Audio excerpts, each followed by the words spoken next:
Hi there, this is Terry at my Crookedhouseandstudio, and I have had so much fun in the last couple weeks with my studio being all done. I've just been spending hours and hours and hours of crafting, and it's exactly what I hoped for.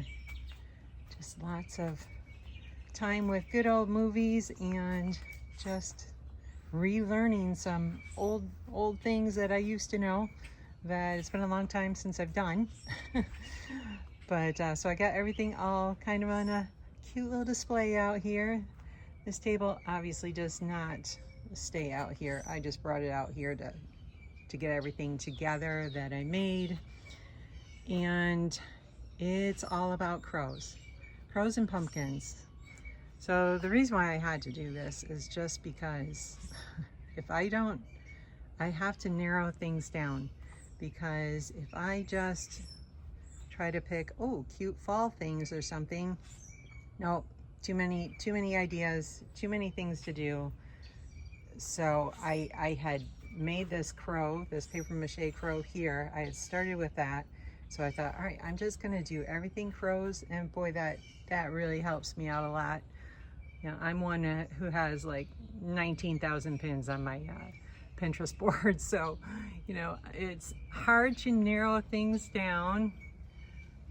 And a bit of a disclaimer, this is definitely not a step-by-step how I did each one of these crafts. I'm just going to like kind of tell you the basics of how I did everything. I know some people may not like that, but I just cannot do step-by-step. I work on like 4 different projects at one time, and that would just not be a video that I would be able to do. So here's what I got going here. This one I thought would be really fun for making with your kids or your grandkids.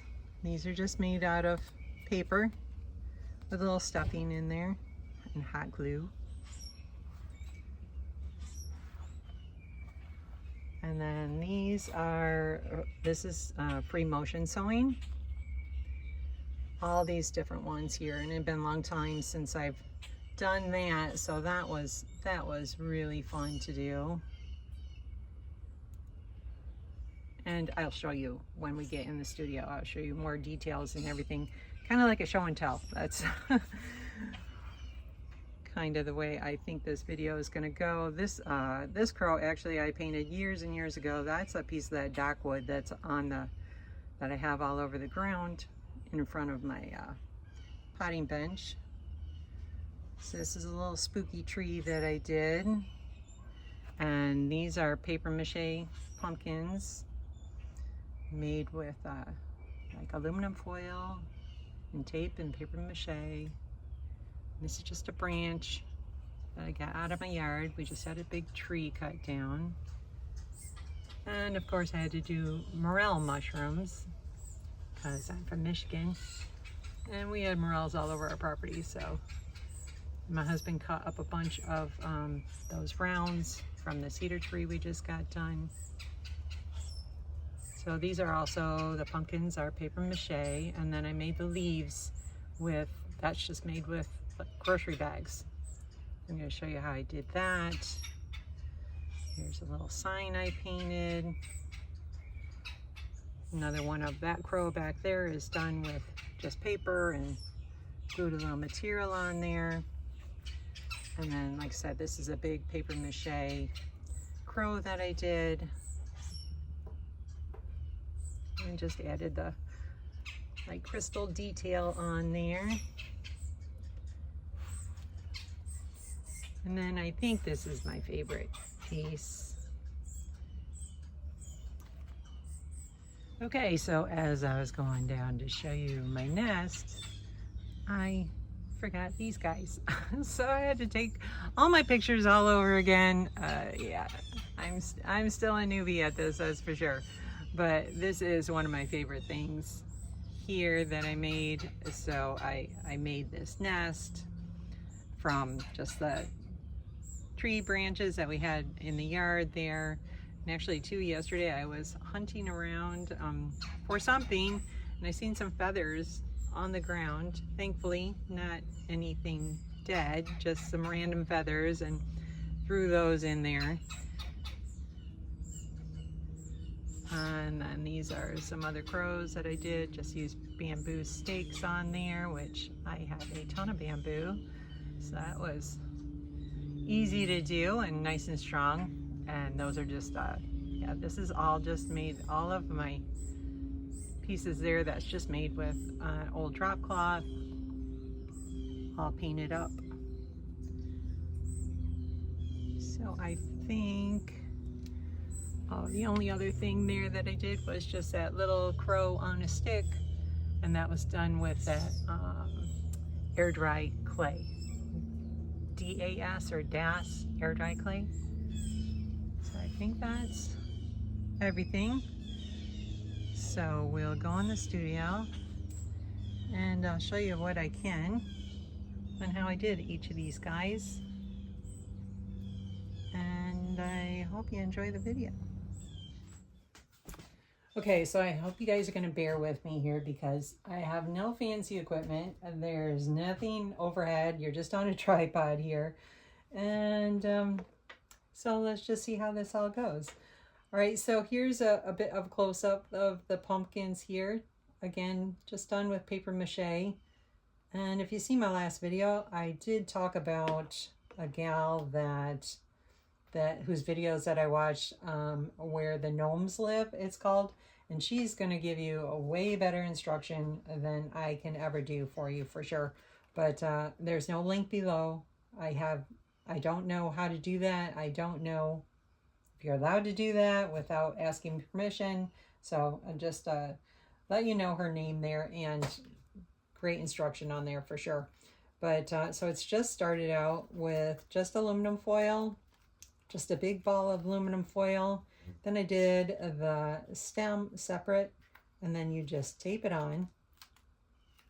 And this is actually the last step after I get all the paper mache done. You want to cover all the aluminum foil. You don't want any aluminum foil showing. You want to cover it all with a masking tape. So then your paper mache is going to stick on there. I did end up using Mod Podge. You can use Mod Podge and paper towel. Strips of paper towel is what I used. She uses glue and water, just a little bit of a mix. I actually didn't have a lot of white glue at the time. That's why I used the Mod Podge. But cover the whole thing up. And then I just cut some wire. I got like 5 different pieces here. Just go on like how many vines you want and how many leaves you want on there.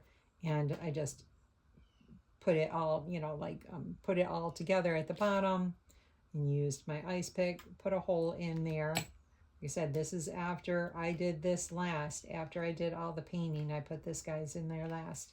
So when it came to the leaves, they are just paper leaves. I just cut out of brown paper or grocery bags there. Just cut it out. Put my first layer of my dark green paint on there. And then from there, I just crumpled the leaves all up. And then it ends up giving you like kind of a cool texture on there. See all the little lines that are in the paint there. So after you get that first dark color done, then you just go with a little lighter color, just using a dry brushing it over. I think I used like 2 different, I probably put like a little green gold on there on top of this, and then maybe even a little lighter color on top of that. So then I just put it on the wire, put a little hook on the wire so the leaf doesn't come off of there, and then just use your pliers to do some little twists and turns. And it's kind of nice to kind of switch it up, go in another direction, and then you end up kind of, it looks a bit more natural that way. So, but then you get some real cool little vines on there. I didn't put any kind of coating or anything on the top of it. These are just going to be for inside. But that's how I did those. Move on to the next. So here's a close-up of my spooky tree here. me show you where I started on that. So that's just a branch out of my yard, and I just cut a round. My husband cut some rounds for me and just drilled a hole in there, glued it in. Pretty easy start. And then I just went around the yard, collected some little twigs and branches and rocks and acorns and some pieces of pine cones. And like I said, I'm from Michigan, so that's why I had to do the morel mushrooms instead of the cute little like red and yellow ones or something. But I think those look spookier anyways. But my pumpkins do kind of look, or jack-o'-lanterns, do kind of look like shrunken heads or something in there. But after I got done, I just used the ice pick, put the holes in there, put a little bend on the bottom of your wire before you glue it in, and then I just used a little glue was all. And then this was, not sure how well you're going to be able to see it. This was just kind of a happy accident. Didn't plan on doing this, but if you can see, I got, kind of looks like spider webs all over. So if you used a glue gun, you certainly know how you don't want this to happen. But I thought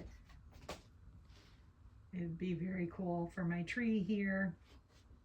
So I would just start on the branch and just kind of let the glue start to dry a little bit, and then pull it over and then back and forth. And then your bigger globs of glue, you can just throw a little paint on there. Covers it up pretty good.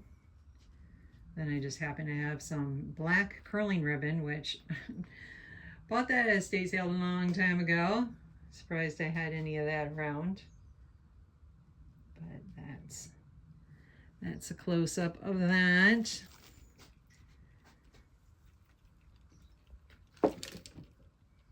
And this this stuff here, this is a totally new product for me. I've seen, just watching a bunch of videos and see people using it all the time. I'm like, all right, I need to try that for sure. So my very super simple, easy little crow on a stick, and of course just paint the stick black and white, made it look so much cuter.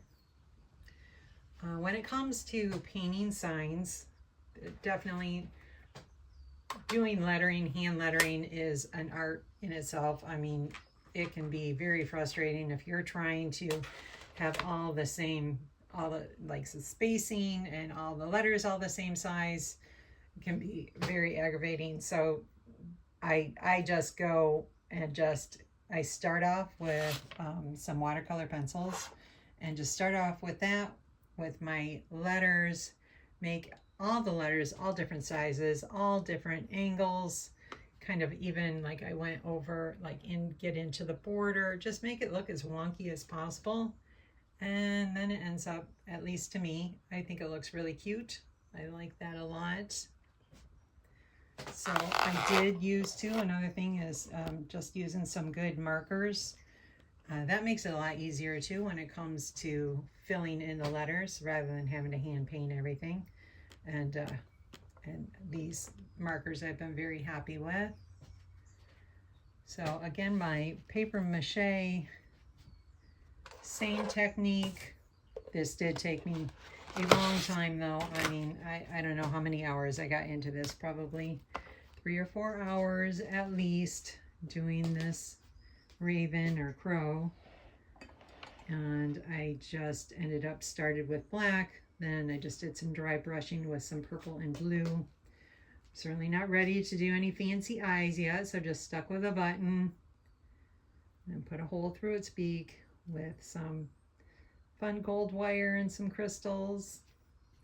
And even though I certainly would never want to see a crow with any kind of wire or string on its claw there, but I just thought that added a little bit more interest. So here's my crows on a stick or bamboo. A little close up of that. This is where I started, just using drop cloth, which drop cloth actually takes paint really, really well. I mean, there's probably 2 coats on there, but I love the way paint goes on there. I just use the acrylic paint on there. Nice stuff, most of it. And then I just take and put a big glob glue on the end of my bamboo stick and then stick it in to the crow, and then I just did like a gathering stitch at the bottom of it, which didn't look really pretty, so that's why there's some kind of decoration on the bottom of all of them. I ended up using, again, not wanting to paint eyes right now, so just use buttons, but I have a gigantic collection of buttons, and these ones that I found I thought were perfect because I actually love that they have the old thread in there still, so I left that in there. I thought that looked really cool. And you can, you know, paint more on there, do more painting decoration, maybe cut out a wing, glue on a wing, whatever you want. Had some great vintage ribbon there. And then this was my first experiment with the air dry clay there. Just did the little star, and it takes paint really well too. So those are fun to do. And then let me grab my nest here. So I did do a whole video of when I built the nest, but watching the video, again, my inexperience on doing these kind of videos, you can't even see what I'm doing. So if you really want to see step by step on how I do this nest, I can try to do another video for you. It was really fun to do. It probably took me only about 15 minutes or so to do. So again, we have, I saved every single branch from that tree that we just cut down. So this is just some cedar branches. And I started with, these guys are not glued in there or anything, but I started with just a round of plywood that I put some stain on there. Probably didn't need to do that. You can't really see any of it, but you know, just in case I did that. And then I used my brad nailer to start the bottom form to kind of build it up, and then just went with littler sticks and just wove things in there. And then I found some feathers, and then this is also the drop cloth. And then I just ended up using like a spray adhesive glue to put its little wings on everybody. And again, went with buttons. And yeah, I'm so glad I got so many buttons, because I mean, I really like how it's got like different colored buttons there. I did those buttons there, they did have the backs on there, like that kind of stuck up out a little bit. So I did use some scissors and cut a really small hole before I put the button in to glue it in, because they just stuck out too much. So super happy with that. Of course, this little fern there, that's probably going to end up dying, but very fun to do, super satisfying. Let's see what else we got here. So these paper ones here, yeah, I just started out with just either brown paper or grocery bags. I just cut out my shape. And again, this stuff just takes acrylic paint so well. So just cut out my shape, and then you just put a little hot glue all the way around, just like you're sewing or something, but I just put a little hot glue all the way around the outside of it, left it open, threw a little stuffing in there. I mean, you don't have to do stuffing. You can, you can just leave it with the 2 layers of paper, would be fine, but I think the stuffing kind of adds a little fun to it.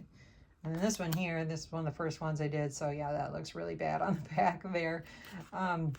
Just glued on the string for the legs and the tie, and then the other ones, yeah, and another thing, you can just use a clothespin instead of putting a top on there if you want to do that. Or you don't even have to put the string, you can just put a hole in the top of it. But this is a craft that I did with my kids a lot of years ago and remembered it, and yeah, kind of get as fancy as you want. Obviously none of these are fancy, but they're fun to do. And yeah, this one I just used some glue some of my Halloween material and use buttons. And the more you do, the more, you know, the juices start flowing and the more creative you can get. I did put some wire feet on some of them, used wire for the top on some of them. So that was fun. And then when it comes to this free motion sewing, so I'm just gonna tell you again, another gal that I watch on YouTube all the time that just when I first started, I only learned how to do this probably a year ago or so. And her YouTube channel is Stitches with Julia. Again, there's no link below.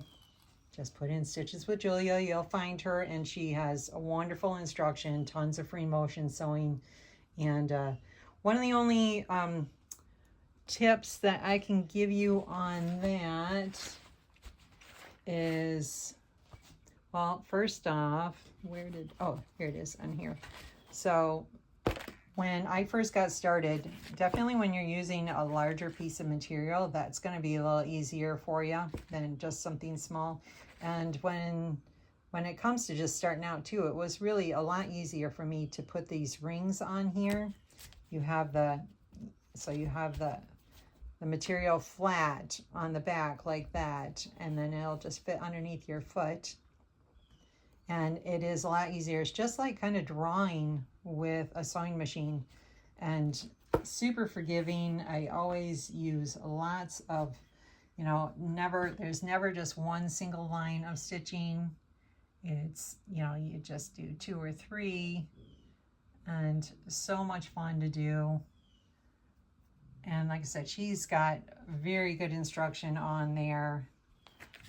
The other thing that's huge for doing this is this pen here, this Frixion pen, which I'm not sure if this pen was actually made for this or not, but you can just, it just draws out, you know, you can draw out such a good picture, and then after you're done, it irons right out the color.